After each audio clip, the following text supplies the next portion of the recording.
Infernal blessings. Alright. Alright, so we're back with another video. Just some quick announcements. Again, for those that are interested in signing up for any of my classes, the best way to do that is to go to patreon.com/Baniti, B-A-N-I-T-I, and Tier 3 is the way you want to go. Tier 3 gives you access to the 3 private classes I do every month on Patreon for Patreon members, and it also gives you access to the group ritual we do every month together at the end of the month. If you're interested in a spiritual reading or a consultation, I offer various different readings: telepathic demonic readings, Santa Muerte readings, Egyptian oracle readings, shadow work readings, which is a great place to start, get a sense of purpose and direction, identify to see exactly what you got going on, in your life, and it will point you in the right direction of what kind of ritual work you need to be doing. Deity readings to help and assist you to see what types of spirits and demons walk with you, to strengthen your relationship with those spirits and enhance the growth on your path of self-mastery. 6th annual Journey of the Black Adept Conference. You can sign up for that now. That is open for registration if you want to attend virtually, or if you want to attend live in person. That'll be from the 19th to the 22nd of October. It's a 4-day event. If you're interested in attending, shoot me an email and I will send you that information. You can reach me by email at khnum19@gmail.com. If you need to contact me for readings, consultations, the Journey of the Black Adept Conference, or any other thing you might need information on. Everything's in the description box of the videos. Don't forget to check out the Primordial Chaos Instagram page at Primordial Chaos 9. The Facebook page, 2 words, Primordial Chaos on Facebook. And again, the official Patreon page of Primordial Chaos, patreon.com/Baniti, B-A-N-I-T-I. And Tier 3 is the tier you want to join to get access to all the private classes that I do on there for Patreon members only. And the Primordial Chaos podcast, which can be found on all podcast platforms. The direct link to my podcast is right in the description box of the video, the description box of this video. And all the new content is uploaded to the podcast, so you can get now audio files of some of this, well, not some of it, all of this content. If you want to listen to it, like I said, driving, exercising, or just doing shit around the house or whatever, it is available now on the Primordial Chaos podcast. All right, so having said that, this topic I want to talk about in this video is gates to the other side. Spiritual gates to the other side. Let's call it that.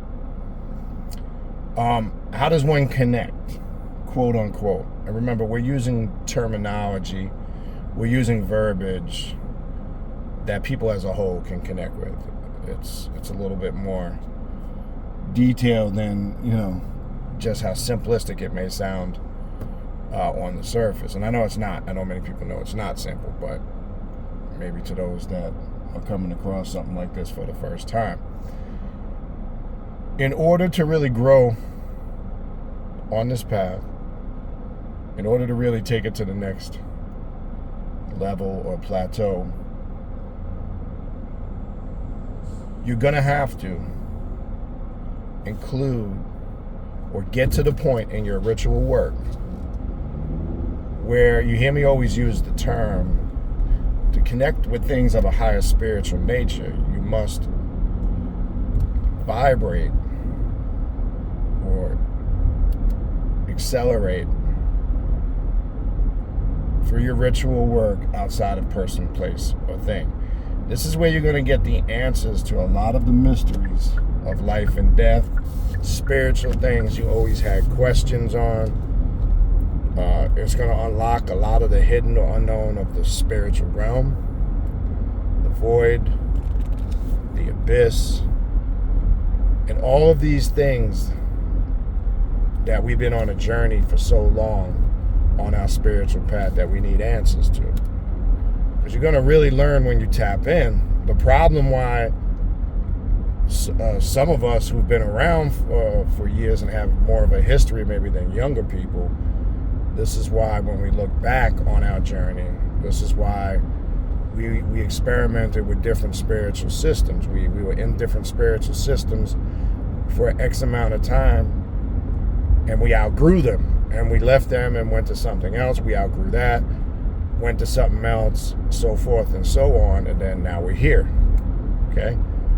Because the occult and the left-hand path touches on things we've had questions on for years that other systems really dare not to or try to avoid, because it would expose their information, or it would expose their ideologies and their doctrines.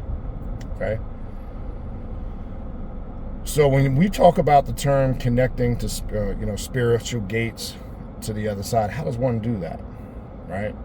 There's another thing you hear me talking about all the time. I'm very big on talking about vibrational frequency, which ties into sound, which ties into the emitting as a certain frequency of energy. And that sound and vibration, when we talk about that, that's linked to frequency. And the key is in your meditation, in your ritual work, whether it's through mantras and chanting, invocations, visualizations, right? One is supposed to raise their frequency, make themselves, as they say in alchemy, less dense, right? There's a term in spiritual alchemy called, how does one make themselves less dense? So I'm going to give you, in this short tutorial, some of the formulas of how you attain, whether it's transcendental meditation, out-of-body experiences, astral traveling, and I'm going to give you some other methodologies of how you can connect with spiritual gates to the other side. Okay?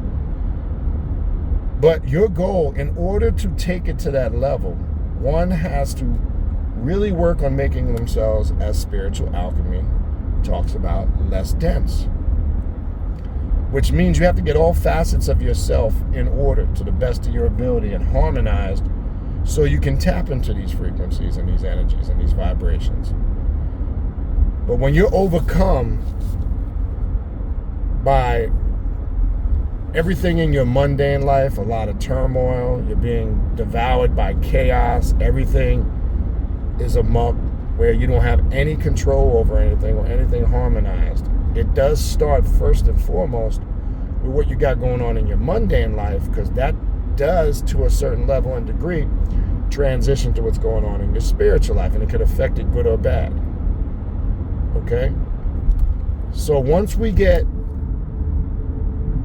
through shadow work and other spiritual practice, we get ourselves disciplined, we get ourselves aligned with the right frequency, where we're connecting with the spirits, the demons, the gods, the goddesses, archetypes, whatever terms you want to use, whatever floats your boat. Okay? We now can be receptive and open to having these spiritual experiences where gates to the other side tend to open. Okay? We start to have these experiences where these gates to the other side start to open. Okay? So once you have yourself prepared and receptive and open to those energies, you now have the ability to now, I'll give you an example of some practices you can utilize. Ways of opening gates to the other side. Black mirror work is, in my opinion, from my experience, one of the most powerful conductors to open gates and portholes to, whether you want to call it other dimensions, spiritual gates. We'll just use that word to keep them all in alignment and in frequency with what we're talking about here. Okay? So once you have that operating, that's one method, right? If you've ever done black mirror magic, invoking a deity through the black mirror, okay? Meditation and focus on the mirror, summoning the gate to be opened, using sigils in accordance with the black mirror. There's many different methodologies. Now, I don't have time to get into the exact techniques. I'm just, again, these videos are just for the sole purpose of putting, some concrete information out on this. But your methods and how you do it, that's something you're going to have to experiment. So I'm just throwing some quick ideas out. That's one way, black mirror work. Okay. Then when you talk about scrying, which is a term you hear in some different spiritual systems, we hear the term scrying. Okay. Scrying can be done with a couple of different elements. Scrying can be done via using the element of smoke. It can be done using the element of water.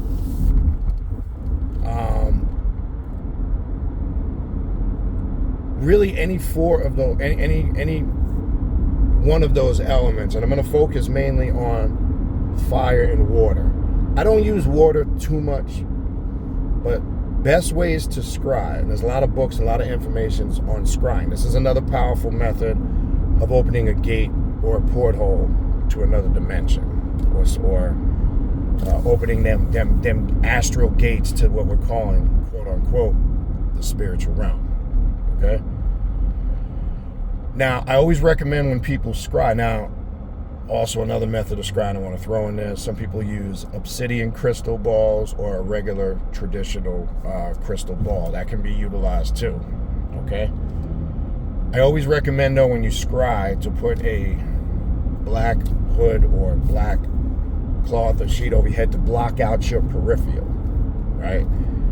And be locked in and focused on whatever element you're using for the scrying. Now, scrying, same thing. You can invoke or summons the deity to open the gate. And then as you focus in and zone in and open yourself up. And the key when you're using these techniques is don't try to force stuff to happen, right?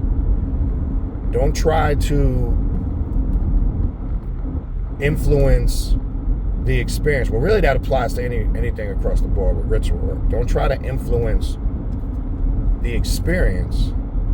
Try to let things naturally flow. Because sometimes if you put in your mind preconceived notions of wanting to see something or experience something, your mind can play that out, as opposed to having that actual natural experience. So you must be in alignment and you must be in tune. Okay, and have that, clear mind is the word I want to use. Don't have those forced thoughts where you're trying to influence the experience. That's something you don't want to do. Okay, all right. So I always recommend having if you have a black magic hooded robe that you do your ritual work in, which is perfect. You can pull the hood over. But something to block your peripheral so you don't get distracted. This is another powerful method of opening gates, spiritual gates to the other side. Okay? And connecting with spirit and demon.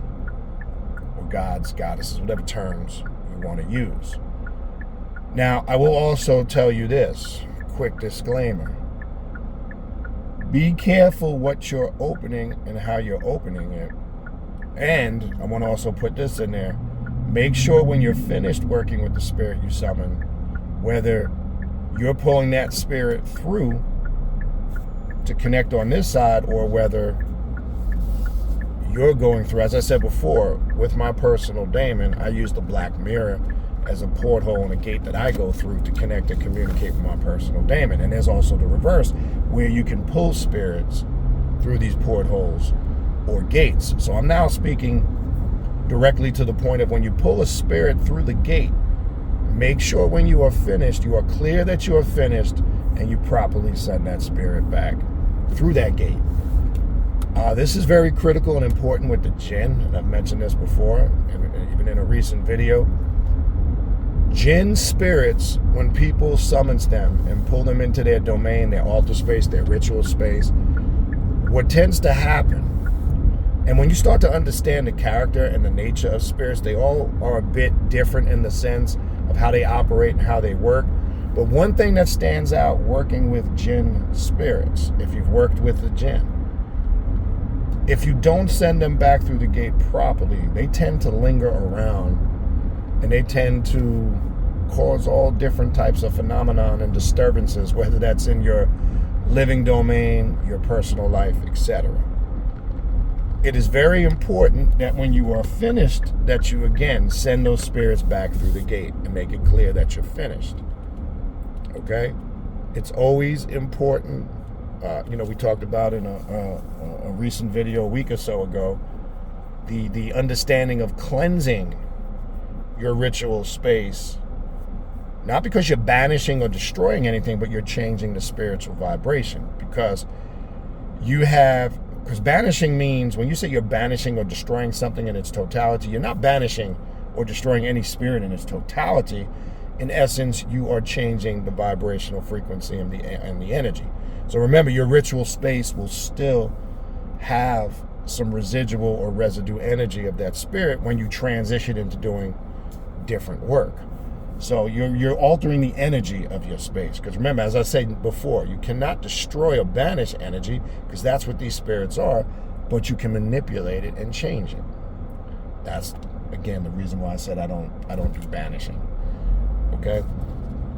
So you must be clear, again, when you're done. So how you're opening the gates, whether you're opening the gates for the spirits to come through on this side, or you're opening the gates for yourself to go through. Now, when you do this for yourself, let's just say you're doing a black mirror working. And again, I can only speak from experience and something I did. I have a sigil that I can get through a black mirror and use it as a gate. And then I gaze upon the black mirror, and I have the sigil in my mind's eye superimposed on the center, and I'm focusing on the mirror and the visual I've created in my mind's eye of the sigil, which as I focus on it more and more, it starts to activate. And as the sigil gets activated from the power of my mind, it opens the gate, and then I go through. You also need to know how to bring yourself back through. So you also have to visualize yourself as you saw yourself entering the gate. Whatever experience you're having on your subjective realm via your subjective conscious, and it is an out-of-body experience when you go through gates. And we have to be cautious and careful, because just like when you have sleep paralysis, or just like when you have an out-of-body experience while you're dreaming, you can be pulled from your body, and in very rare cases, via, could be trauma, fear. Sometimes it's hard to get back into your body. And in some cases, some don't get back in their body. This is why if you've ever experienced sleep paralysis is basically you waking up in the middle or a moment where you were about to have an out-of-body experience. You were getting to leave your body, and you woke up in the moment, and this is why you felt that paralysis, like some describe, and I remember having this years ago, fighting to open their eyes. Their face feels like it's paralyzed because you're struggling to awaken your mundane consciousness. This happens, or you can't move. You feel like you're pinned down. Your mind is saying move your arms, your legs, but you can't. And it can be very frightening and disturbing when you're not familiar to what it is. You can think it's something wrong. Eventually, as you keep fighting, what happens is as your adrenaline starts to rush, you give off a chemical called endorphins. And that actually stops the spiritual experience, because that chases the spirits away. It gives off a scent or an odor that actually repels them. You can't smell it because it's not a scent that's detected on the physical realm. But it's almost like it creates a barrier or a wall that it chases them away. And they can't connect. And this is why that experience might stop in that moment as you wake up in it. Now, dreams, right? The last thing I want to talk about. Well, before I get to dreams, smoke also can be used. I don't want to forget smoke. So we talked about black mirrors, we talked about smoke, and then water. Water is almost used the same way as the crystal ball is, the fluid eating the liquid of the water, which I don't use water too much. Smoke I do. The other element I want to run through real quick is smoke. When you conjure up and you're doing ritual work, you tend to see imagery, things happen through the element of smoke. Now, this for me has worked well with working with Azazel. In my opinion, Azazel likes to come through the gate when you're working with the element of smoke, right? As you gaze upon the smoke, now sometimes it's tough if it's crazy. Make sure when you're using a certain resin or incense, the other thing you have to be cautious of, it sometimes it can irritate the eyes and it can mess with your concentration. So use something that's not, and you got to find this stuff exists. Use something that's not, if you're sensitive to that, going to affect you like that. Now, if you're real sensitive to that, this may not be a method you want to use at all. But smoke the same way. As you gaze upon the smoke and you lock in, you'll see beyond the smoke, the gates open where you can bring spirits through. And I've entered through the smoke and gone and met and connected with Azazel, almost like an assassin, Middle Eastern looking warrior in the desert. Okay? You can go, smoke can be used as a gate to go through or bring spirits through to this side. Okay? So we talked about smoke, we talked about water, we talked about black mirrors. And then the last thing I want to talk about in reference to spiritual gates to the other side is the dream world and dreaming. And how you can enhance your connection through dreams and opening up those portals and gates. Do something right before you go to sleep. I'll give you some real quick techniques. We go in deeper on the Patreon classes though. But putting sigils underneath your pillow of spirits that can open gates. Some put it inside their pillowcase, underneath the bed. Invoking a spirit, say like Ampu or Anubis, that connects to the spirit world. And doing an invocation before you go to bed. Catching the sigil of a spirit in your mind's eye, laying in the sleep position, and just until you fall asleep, focus in your mind's eye on that sigil, and that usually, if you do it correct, will take you right through the gate into the astral realm. So dreams can be a very powerful tool of connecting and opening these gates. Dream work, there's ritual work on many paths that's designed exclusively for dream work, right? And there's many ways to open those gates through your dreams, because your dreams are a doorway to the astral gates and the spiritual realms, 100%. So there's little things, meditations, invocation on spirits before bedtime, sigils, again, that you can place under your pillow, inside your pillowcase, under the bed, near the bed. There's many different techniques. Again, I could be here hours talking about it, but that's, again, not what these videos are set up for. You got to do your research and your work. Now, where I do, again, and not just because I'm plugging it in and promoting it, I am, but not just for that reason. But these are the things we go in depth in longer sessions, in the Patreon classes on Tier 3. This is the type of stuff we talk about, but on a very detailed, more personal level. And, it's a class setting, and we interact, questions and things of that nature. But I show people in depth how to do all these things.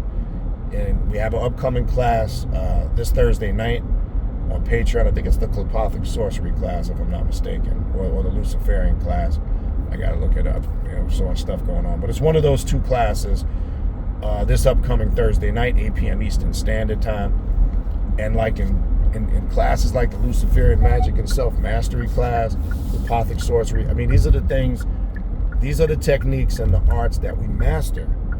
Because in order to be a real occultist, black magician, okay, and black adept, whatever terminology you want to use, and I like to use someone who is successful on the path to self-mastery, you must learn these spiritual practices. Because this type of stuff is taking it to the next level. This is also what I show people in the mentorship program, which is Tier 5 on my Patreon page. if you're interested in, and again, I make this clear though, please, my time is valuable. My time is the most important thing to me. And time, I don't have time to waste because of everything that I'm doing. Okay? It's an investment on the level of commitment, not just what it costs a month to do. I'm not talking about that. The investment is really, do you really have the sincerity, the time, and the energy, and are you going to be committed to doing the work?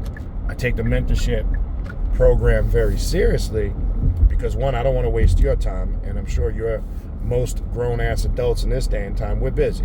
We got a lot of shit to do. We got to survive, pay bills, take care of our family, do this and that. So life in general keeps you busy. I ain't got time for bullshit. So it's a commitment. So if you want to take that spiritual practice to the next level, and that's where we get together once a month and have a whole system designed, starting with the pillars of shadow work, ancestral veneration, and demonic integration work, proceeding from that into some of these higher practices. That's the mentorship program, Tier 5 on Patreon. All right? But this is one of many techniques and practices. If you really want to be, quote unquote, a spiritual master, this is why, even though I joke around and make fun, a lot of people that talk about being connected to the spiritual world, it's always superficial bullshit. You know, and again, it's got to call it for what it is. This trendy thing over the years, this term, I receive downloads. This shit kills me. Nobody really gets in depth how they receive those downloads or what's the actual process of receiving them downloads. One of the main ones that bothers me with that shit, when people are so vague and say shit like, I got a download from the ancestors. I got too many skeptical questions on that. Now, I'm not saying these people are not getting some form of, as they're describing it, download or communication, but my issue is it's very subjective in nature, because when you're making a statement per se, I received a download for the ancestors, and presenting it as if it's a message for everybody in its entirety, that's where it becomes a bunch of bullshit, okay? Because I be asking questions like, couldn't have been my ancestors, because I got questions, what specific ancestors did you speak to? And it's easy just to say, well, this pantheon or this, or these, when it's very vague like that, that's confirmation to me that was a subjective experience for you. But when you're trying to pass that along as some, quote unquote, something for everybody in its entirety, nah, I don't vibe with that. But anyway, that's a topic for another story. That's going to bring me to the conclusion of this video. I'm at my destination, 9 rounds, Tuesday. Thursday, getting my other routine, but Tuesday is just 9 rounds. I'll go in here, get my exercise on. Again, before I depart, if you want to reach out to me and get in the classes that I do on Patreon, which is 3 every month for Patreon members only. Again, check out the Primordial Chaos Patreon page at patreon.com/Baniti, Baniti. And Tier 3 gives you access to those 3 private classes I do for Patreon members only. If you need to reach out to me for a spiritual reading or a consultation, or you need information on how to sign up for the Journey of the Black Adept Conference, whether that's in person or virtually, you have the option of both. Shoot me an email at khnum19@gmail.com. And don't forget to check out the Primordial Chaos podcast. The direct link to the podcast is in the description box of this video. And all the new content is uploaded there on audio files. Now you can, again, listen to it in podcast format. And I have started going selectively through some of my YouTube videos and converting them over to podcast format. So there'll be a lot of new content that I've been doing, and there's going to be some content in the archives that I will upload to the podcast. So you have the option of also accessing a lot of my content on the podcast page. All right. Other than that, I will see you guys on the next video. Infernal blessings, and we will talk soon.